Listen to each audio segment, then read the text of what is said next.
मुल्क के अक्सर इलाकों में ताकतवर मगरबी हवाओं के सिस्टम के ज़ेर असर मूसलाधार बारिशें और पहाड़ों पर ज़बरदस्त बर्फबारी का सिलसिला जारी है। खुसूसी तौर पर पाकिस्तान के जुनूबी और साहिली इलाके, जिनमें सिंध और बलूचिस्तान के साहिली इलाके, जहां पर नुमाया तौर पर शहर कराची भी शामिल है, काफ़ी तेज़ बारिशों का जो सिलसिला है वो जारी है। लेकिन अगले 12 से 18 घंटों बाद मौजूदा जो सिस्टम है वो पाकिस्तान के जुनूबी इलाकों से काफ़ी हद तक निकल चुका होगा, जबकि 6 तारीख की शाम या रात तक मुल्क के अक्सर इलाकों से मौजूदा जो ताकतवर मगरबी हवाओं का सिस्टम है वो पाकिस्तान से रुखसत हो जाएगा। 7 तारीख को पाकिस्तान के शुमाली इलाका जात के चंद एक मुकामात पर हल्की से दरमियानी बारिश मुमकिन है, जबकि 8 फरवरी यानी कि इलेक्शन डे वाले दिन खुसूसी तौर पर पाकिस्तान के अक्सर इलाकों में जो है वो मौसम काफ़ी हद तक ठंडा लेकिन खुश रहेगा। फिलहाल कोई तेज़ बारिश हो या बर्फबारी का ऐसे इम्कान मौजूद नहीं है। मौजूदा सिस्टम निकलने के बाद जो है वो एक दरमियानी शिद्दत की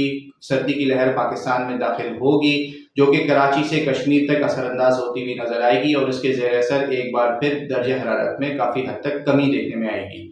आने वाले 4 से 5 दिनों तक खुसूसी तौर पर इलेक्शन डे और इसके बाद तकरीबन 4 से 5 दिनों तक जो है वो फिलहाल कोई भी मगरबी हवाओं का सिस्टम पाकिस्तान की तरफ रुख नहीं करेगा। इंशाअल्लाह एक बार फिर मगरबी हवाओं का जो सिस्टम है वो फरवरी के दूसरे हफ्ते या दूसरे हफ्ते के बाद यानी कि 14 से 15 फरवरी के बाद जो है वो एक बार फिर पंजाब और पाकिस्तान के शुमाली इलाका जात की तरफ आना शुरू हो जाएंगे।